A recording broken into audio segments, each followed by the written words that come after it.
आकाशवाणी कटक आसंत शुणा अतिबड़ी जगन्नाथ दास विरचित श्रीमद्भागवतर 30तम भाग प्रयोजना सुहास महांती।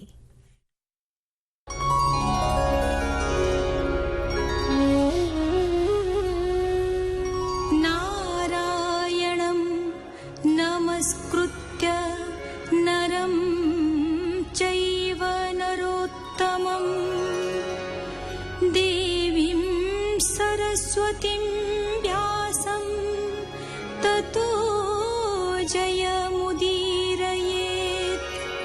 मूकं करोति वाचालं पङ्गुं लङ्घयति गिरिं यत्कृपातमहं वन्दे परमानन्दमाधवम्।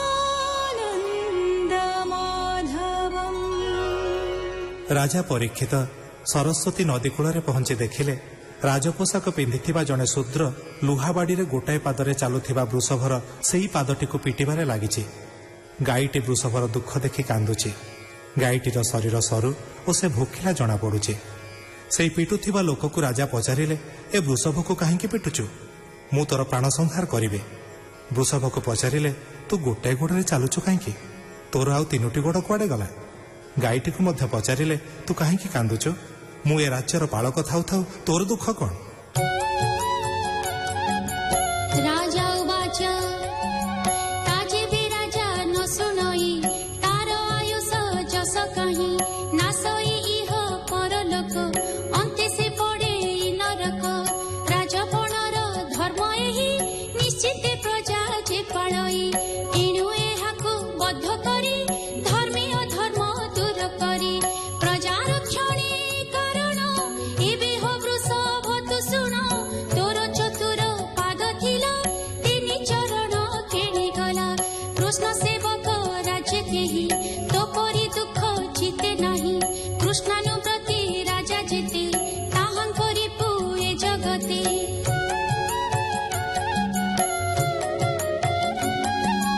धर्म नासंती महिताळे जे साधु हिंसे अवहेळे तोहर विरूप चरण पांडव वंशे दूषण। निर्दोष प्राणी की जे हिंसे से अपराधे आत्मनाशे ताहा तु कह मो आगर मंगल करिबि तुम्हर। संसारी पापी जनंकर मो भय हृदय कातर साधुंक मंगल निमंते असाधु गुण नाश अठे। एणु ए लोके अपजस जे करे होई निरंकुश मुहि ताहार भुज दुई छेदिबि जेबे देव होई।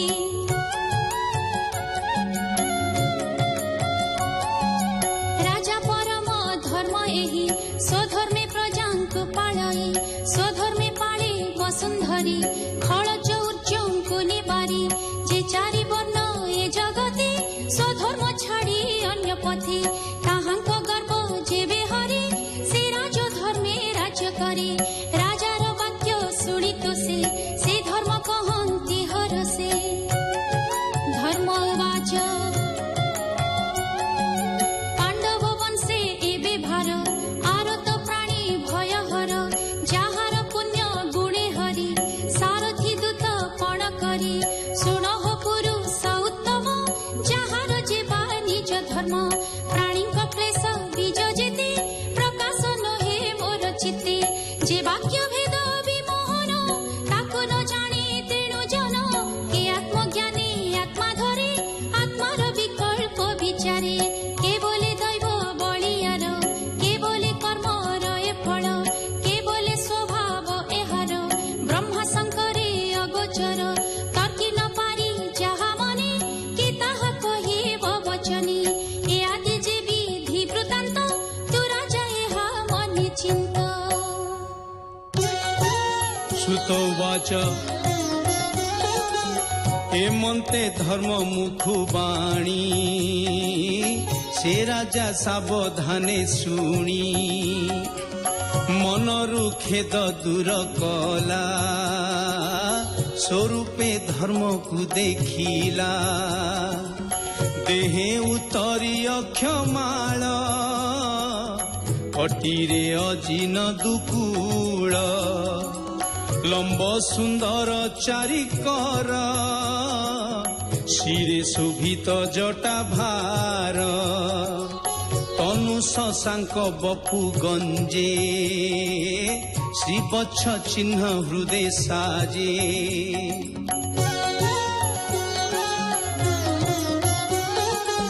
যে সনে তড়িত তরাস রাজা দেখিলা এহু বেশ রাজাকু স্বরূপ দেখাই সে বৃষ এক পাদে রহি রাজা দেখিলা ধর্ম রূপ চিতে প্রকাশে জ্ঞান দীপ কপলে দেই বেনি কর ধর্মকু বলে নৃপবর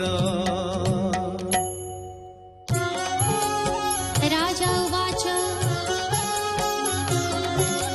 तु धर्म धर्म कथा कहु छळे वृषभ रूप बहु अधर्म कर्म जे करई जे वा ताहा प्रकाशई नरके गति दुहिंकर ए रूपे शास्त्रर विचार कि बाए देव माया गति कि जानी बारे चित्ते चिंती मन वचने अगोचर निश्चय विचार प्राणीर तोहर चतुर चरण प्रथम जुगे आचरण तपस उच्च दया सत्य ए जुग अनुरूपे कृत्य सत्यर संगे तप कला सौच त्रिदया हरिला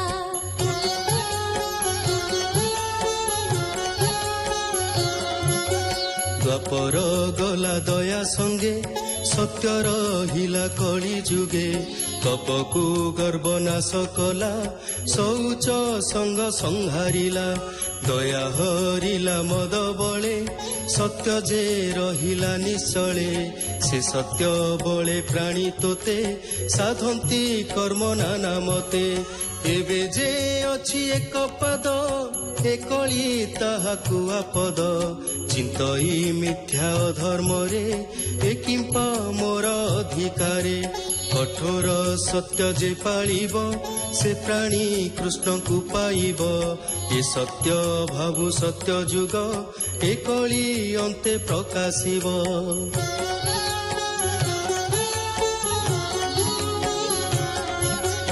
ए भूमि भार भर हरि श्री कृष्ण गले अपसरी कृष्णर पाद पद्म चिन्ह मणिकुण्डल शोभावन पवित्र सुन्दर शरीर देखि सानन्द सुर नर से हरि छाड़ी गला जेबे देखो ए हार दुख एबे दुर्भगा प्राय अश्रुमुखी कान्दई अति दुखे दुखी पापिष्ट शूद्र राजा जेते सर्वे भुंजिबे मिले मते ए मन्ते धर्म वसुन्धरी वाक्य प्रबन्धे बोध करी तीक्ष्ण खड्ग धरी हस्ते मिलिला कलिर अग्रते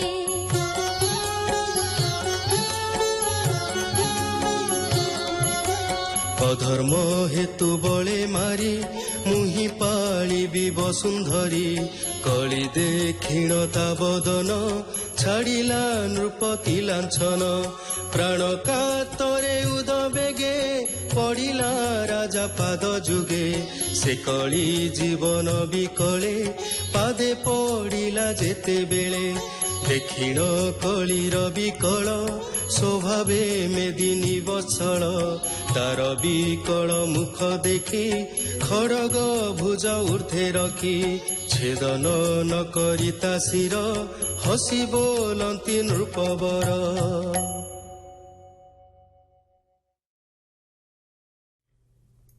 ଶୁଣୁଥିଲେ ଅତିବଡ଼ି ଜଗନ୍ନାଥ ଦାସ ବିରଚିତ ଶ୍ରୀମଦ୍ ଭାଗବତର 30ତମ ଭାଗ। ଏହି ଭାଗରେ କଣ୍ଠଦାନ କରିଥିଲେ କୃଷ୍ଣଚନ୍ଦ୍ର ରାୟ, ବାଦଲ କୁମାର ଆଚାର୍ଯ୍ୟ, ତୃପ୍ତି ଦାସ ଏବଂ ଶୈଳଭାମ ମହାପାତ୍ର। ବେତାର ସମ୍ପାଦନା ଡକ୍ଟର ବିଚିତ୍ରାନନ୍ଦ ମହାନ୍ତି, ସଙ୍ଗୀତ ପରିଚାଳନା ରାଖାଲ ଚନ୍ଦ୍ର ମହାନ୍ତି, ପ୍ରଯୋଜନା ସୁହାସ ମହାନ୍ତି ଏବଂ ବର୍ଣ୍ଣନା ସଞ୍ଜୟ କୁମାର ଶତପଥୀ।